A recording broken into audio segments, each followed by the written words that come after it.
ನಮಸ್ಕಾರ ಎಲ್ಲರಿಗೂ welcome back to my YouTube channel. ನಾನು ನಿಮ್ಮ ಸೌಮ್ಯ. ಇವತ್ತಿನ ರೆಸಿಪಿ ಬಂದು ಸಿಂಪಲ್ಲಾಗಿ ಮೆಂತ್ಯ ಸೊಪ್ಪಿನ ಪಪ್ಪು.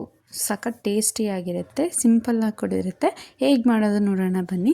ಸೊ ಮೊದಲಿಗೆ ನಾವಿಲ್ಲಿ ಒಂದು ಕುಕ್ಕರಿಗೆ ಒಂದು 3/4 ಕಪ್ಪಷ್ಟು ತೊಗರಿಬೇಳೆನ ತೊಗೊಂಡಿದ್ದೀನಿ.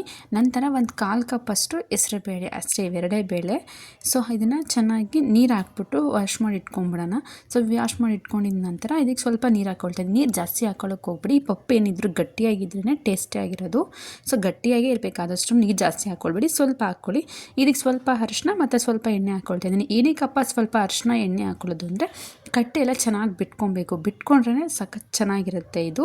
ಸೊ ನೋಡಿ, ಇದು ಸ್ವಲ್ಪ ಎಣ್ಣೆ ಅರಿಶಿನ ಹಾಕ್ಕೊಂಡಿದ ನಂತರ ಸೊ ಕುಕ್ಕರ್ ಮುಚ್ಚಳ ಬಿಟ್ಬಿಟ್ಟು ಒಂದು 4ರಿಂದ 5 ವಿಸಿಲ್ ಕೂಗಿಸ್ಕೊಳ್ಳೋಣ. ಕುಕ್ಕರ್ ಕೂಗೋ ಅಷ್ಟರಲ್ಲಿ ನಾವೀಗ ಒಗ್ಗರಣೆ ಹಾಕ್ಕೊಳ್ಳೋಣ ಬನ್ನಿ. ಈಗ ಸೊ ಒಂದು ಸ್ಟವ್ ಮೇಲೆ ಒಂದು ಕಡಾಯಿ ಇಟ್ಬಿಟ್ಟು ಅದಕ್ಕೆ ಒಂದು ಸ್ವಲ್ಪ ಎಣ್ಣೆ ಹಾಕ್ಕೊಳ್ತಾ ಇದ್ದೀನಿ. 1-2 ಟೇಬಲ್ ಸ್ಪೂನ್ ಆಫ್ ಎಣ್ಣೆ ಆದರೆ ಸಾಕಾಗುತ್ತೆ. ನೀವು ಬರೀ ತುಪ್ಪದಲ್ಲಿ ಬೇಕಾದರೂ ಮಾಡ್ಕೊಬೋದು. ನಾನು ಬರೀ ಎಣ್ಣೆನೇ ಯೂಸ್ ಮಾಡಿದ್ದೀನಿ ಇಲ್ಲಿ. ಸೊ ಎಣ್ಣೆ ಹಾಕ್ಬಿಟ್ಟು ಒಂದು ಸ್ವಲ್ಪ ಸಾಸಿವೆ ಹಾಕ್ಕೊಳ್ತಾ ಇದ್ದೀನಿ. ಸೊ ಸಾಸಿವೆ ಹಾಕಿದ ನಂತರ ಚಿಟಪಟ ಅನ್ನಿಸ್ಕೊಂಡು ನಂತರ ಒಂದು ಸ್ವಲ್ಪ ಜೀರಿಗೆ ಹಾಕ್ಕೊಳ್ತಾ ಇದ್ದೀನಿ. ಜೀರಿಗೆ ಹಾಕ್ಕೊಂಡಿದ ನಂತರ ಒಂದು 5 ಹಸಿಮೆಣ್ಸಿನ್ಕಾಯಿನ ಮಧ್ಯಕ್ಕೆ ಸೀಳ್ಬಿಟ್ಟು ಅದನ್ನು 2 ಭಾಗವಾಗಿ ಮಾಡಿಕೊಂಡು ಒಂದು 5 ಮೆಣಸಿನ್ಕಾಯಿ ಹಾಕ್ಕೊಳ್ತಾ ಇದ್ದೀನಿ. ಒಂದೇ ಒಂದು ಈರುಳ್ಳಿ ಹಾಕ್ಕೊಂಡಿದ್ದೀನಿ. ಸೊ ಹಾಕ್ಕೊಂಡ್ಬಿಟ್ಟು ಮೀಡಿಯಮ್ ಫ್ಲೇಮಲ್ಲಿ ಚೆನ್ನಾಗಿ ಹುರ್ಕೊಳ್ಳೋಣ. ಈರುಳ್ಳಿ ಎಲ್ಲ ಚೆನ್ನಾಗಿ ಕಲರ್ ಚೇಂಜ್ ಆಗಬೇಕು. ಸೊ ನೋಡಿ, ಈ ರೀತಿ ಚೆನ್ನಾಗಿ ಹುರ್ಕೊಳ್ಳಿ. ತುಂಬ ಚೆನ್ನಾಗಿರುತ್ತೆ ಸಾಂಬಾರು ಇದು. ನನಗಂತೂ ತುಂಬ ಇಷ್ಟ ಪಪ್ಪು ಅಂದ್ರೇ. ಸೊ ನೋಡಿ, ಈ ರೀತಿ ಹುರ್ಕೊಂಡಿದ ನಂತರ ಇಲ್ಲಿ ಒಂದು ಬೆಳ್ಳುಳ್ಳಿ, 1 ಅಥವಾ 1.5 ಗೆಡ್ಡೆಯಷ್ಟು ಬೆಳ್ಳುಳ್ಳಿ ತೊಗೊಂಡು ಸಿಪ್ಪೆ ಸುಲಿದ್ಬಿಟ್ಟು ಚೆನ್ನಾಗಿ ಜಜ್ಜಿಬಿಟ್ಟು ಅದನ್ನು ಹಾಕ್ಕೊಳ್ತಾ ಇದ್ದೀನಿ. ನೀವು ಹಂಗೆ ಬೇಕಾದರೂ ಹಾಕ್ಕೊಬೋದು. ನಾನಿಲ್ಲಿ ಚೆನ್ನಾಗಿ ಜಜ್ಜಿ ಹಾಕ್ಕೊಳ್ತಾ ಇದ್ದೀನಿ. ನೋಡಿ, ಈ ರೀತಿ ಒಂದು ಅಥವಾ 1.5 ಅಷ್ಟು ಹಾಕ್ಕೊಳ್ತಾ ಇದ್ದೀನಿ. ಹಾಕ್ಕೊಂಡು ಮತ್ತೆ ಚೆನ್ನಾಗಿ ಮಿಕ್ಸ್ ಮಾಡ್ಕೊಳ್ತಾ ಇದ್ದೀನಿ. ಸೊ ಈಗ ಈರುಳ್ಳಿ ಎಲ್ಲ ಚೆನ್ನಾಗಿ ಫ್ರೈ ಆಗಿದೆ. ಇಲ್ಲಿ ಮೀಡಿಯಮ್ ಸೈಜ್ದು 3 ಟೊಮೊಟೊ ತೊಗೊಂಡಿದ್ದೀನಿ. ಇದು ಹುಳಿ ಟೊಮೊಟೊ. ನೀವು ಆ್ಯಪಲ್ ಟೊಮೊಟೊ ಆದರೆ ಒಂದು 4 ಟೊಮೊಟೊ ಹಾಕ್ಕೊಳ್ಳಿ. ಇದು ಹುಳಿ ಟೊಮೊಟೊ ಇರೋದ್ರಿಂದ ನಾನು 3 ಟೊಮೊಟೊ ಹಾಕ್ಕೊಂಡಿದ್ದೀನಿ ಅಷ್ಟೇ. ಸೊ ನೋಡಿ, ಇದು ಆರಾಮಾಗಿ ಒನ್ ಟೈಮ್ಗೆ ಒಂದು 4 ಜನ ಊಟ ಮಾಡ್ಬೋದು. ಸಾಂಬಾರು ಅಷ್ಟು ಮಾಡ್ಕೊಳ್ತಾ ಇದ್ದೀನಿ. ಸೊ ಇಲ್ಲಿ ಟೊಮೊಟೊ ಹಾಕ್ಬಿಟ್ಟು ಚೆನ್ನಾಗಿ ಹುರ್ಕೊಂಡಿದ್ದಾಯಿತು ಸ್ವಲ್ಪ. ಈಗ ಅರ್ಧ ಕಟ್ಟಷ್ಟು ಮೆಂತ್ಯ ಸೊಪ್ಪು ತೊಳೆದುಬಿಟ್ಟು ನೀಟಾಗಿ ಅದನ್ನು ಸಣ್ಣಗೆ ಹಚ್ಚಬೇಕು. ಸಣ್ಣಗೆ ಹಚ್ಚಿದ್ರೇ ಚೆನ್ನಾಗಿರೋದು, ಅದು ಚೆನ್ನಾಗಿ ಕಾಣಿಸುತ್ತೆ ಸಾಂಬಾರಲ್ಲೂ ಅಷ್ಟೇ ನೋಡೋದಕ್ಕೆ ಗ್ರೀನಾಗಿ. ನೋಡಿ, ಈ ರೀತಿ ಸಣ್ಣಗೆ ಕಟ್ ಮಾಡಿಕೊಂಡು ನಾನು ಇದನ್ನು ಹಾಕ್ಕೊಳ್ತಾ ಇದ್ದೀನಿ ಸ್ನೇಹಿತರೆ. ನೋಡಿ, ಈ ರೀತಿ ಚೆನ್ನಾಗಿ ಇದನ್ನು ಹುರ್ಕೊಬೇಕು. ನೀವು ಮೀಡಿಯಮ್ ಫ್ಲೇಮಲ್ಲಿ ಹುರ್ಕೊಳ್ಳಿ. ಉರಿ ಜಾಸ್ತಿ ಇಕ್ಬಿಟ್ರೆ ಏನಾಗುತ್ತೆ, ಅದು ನೀಟಾಗಿ ಫ್ರೈ ಆಗೋದಿಲ್ಲ, ಹಸಿ ಥರ ಇರುತ್ತೆ. ಫುಲ್ ಹಸಿ ಸ್ಮೆಲ್ಲೆಲ್ಲ ಹೋದ್ರೇ ಇದು ಚೆನ್ನಾಗಿರೋದು. ಸೊ ನೋಡಿ, ಈ ರೀತಿ ಸ್ವಲ್ಪ ಎಲ್ಲ ಫ್ರೈ ಆಗಿದೆ. ಸೊಪ್ಪು ಮತ್ತು ಟೊಮೆಟೊ ಎಲ್ಲ ಈ ರೀತಿ ಚೆನ್ನಾಗಿ ಹುರ್ಕೋಬೇಕಾಗತ್ತೆ. ಒಂದು 5ರಿಂದ 10 ನಿಮಿಷ ಚೆನ್ನಾಗಿ ಸೊಪ್ಪು ಹಾಕಿದ್ಮೇಲೆ ಚೆನ್ನಾಗಿ ಉಟ್ಕೋಬೇಕು. ಅದು ಹಸಿ ಸ್ಮೆಲ್ಲ ಹೋಗಬೇಕು. ಈಗ ನೋಡಿ, ಈಗ ಕುಕ್ಕರ್ ಚೆನ್ನಾಗಿ ಬಿಟ್ಟಿದೆ ವಿಸಿಲೆಲ್ಲ. ಸೊ ನೋಡಿ, ಬೇಳೆ ಎಲ್ಲ ಚೆನ್ನಾಗಿ ಬಂದಿದೆ. ಇನ್ನೊಂದು ಸಲ ಚೌಟಲ್ಲಿ ಚೆನ್ನಾಗಿ ಮಿಕ್ಸ್ ಮಾಡ್ಕೊಳ್ಳಿ, ಅಥವಾ ಸ್ಮ್ಯಾಶರ್ದಿಂದ ನೀವು ಬೇಕಾದ್ರೆ ಸ್ಮ್ಯಾಶ್ ಬೇಕಾದರೂ ಮಾಡ್ಕೋಬೋದು. ನಾನೇನು ಮಾಡ್ಕೊಂಡಿಲ್ಲ, ಬೇಳೆ ಎಲ್ಲ ಚೆನ್ನಾಗಿ ಬೆಂದಿದೆ. ಸೊ ನೋಡಿ, ಈ ರೀತಿ ಬೇಳೆ ಎಲ್ಲ ಬಂದಿದೆ. ಈಗ ಹಾಕ್ಕೊಳ್ಳೋಣ ಬನ್ನಿ ಕಡಾಯಿ ಒಳಗಡೆ. ನೋಡಿ, ಈ ರೀತಿ ಚೆನ್ನಾಗಿ ಸೊಪ್ಪೆಲ್ಲ ಬಂದಿತ್ತಲ್ಲ, ಈಗ ಹಾಕ್ಕೊಳ್ತಾ ಇದ್ದೀನಿ.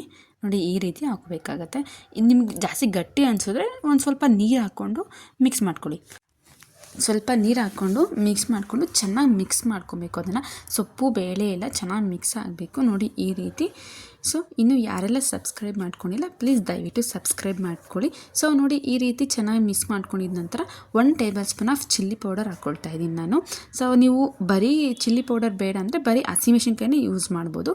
ಸೊ 1 ಟೇಬಲ್ ಸ್ಪೂನ್ ಧನಿಯಾ ಪುಡಿ, ರುಚಿಗೆ ತಕ್ಕಷ್ಟು ಉಪ್ಪು ಹಾಕ್ಕೊಳ್ತಾ ಇದ್ದೀನಿ. ಹಾಕ್ಕೊಂಡು ಚೆನ್ನಾಗಿ ಮಿಕ್ಸ್ ಮಾಡ್ಕೊಬೇಕು. ನೀವು ಬೇಕಾದ್ರೆ ಬರೀ ಹಸಿಮೆಣ್ಸಿನ್ಕಾಯಿ ಯೂಸ್ ಮಾಡ್ಕೊಬೋದು, ತೊಂದರೆ ಇಲ್ಲ. ನಾನು ಇಲ್ಲಿ ಚಿಲ್ಲಿ ಪೌಡರು ಕೂಡ ಯೂಸ್ ಮಾಡಿದ್ದೀನಿ. ನೋಡಿ, ಫೈನಲಾಗಿ ಸಾಂಬಾರು ಚೆನ್ನಾಗಿ ಕುದೀತಾ ಇದೆ. ಸಾಂಬಾರಂತೂ ಸಖತ್ ಟೇಸ್ಟಿಯಾಗಿರುತ್ತೆ. ಸಾಂಬಾರು ಸೂಪರಾಗಿರುತ್ತೆ. ನೀವು ಒಮ್ಮೆ ಟ್ರೈ ಮಾಡಿ ನೋಡಿ. ಫೈನಲಾಗಿ ಒಂದು ಸ್ವಲ್ಪ ಹುಣಸೆಹಣ್ಣಿನ ರಸ ಹಾಕ್ಕೊಳ್ತಾ ಇದ್ದೀನಿ.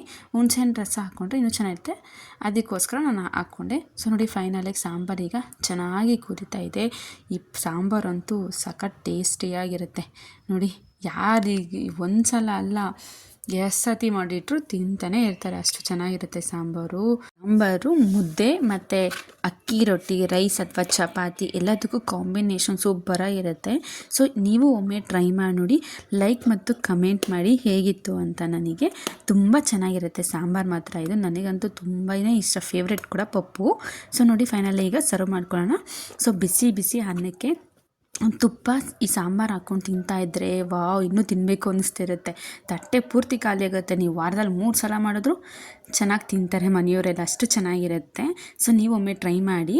ಸೊ ಇನ್ನೂ ಯಾರೆಲ್ಲ ಸಬ್ಸ್ಕ್ರೈಬ್ ಮಾಡ್ಕೊಂಡಿಲ್ಲ ಪ್ಲೀಸ್ ದಯವಿಟ್ಟು ಸಬ್ಸ್ಕ್ರೈಬ್ ಮಾಡ್ಕೊಳ್ಳಿ. ಮುಂದಿನ ವಿಡಿಯೋದಲ್ಲಿ ಸಿಗುವ.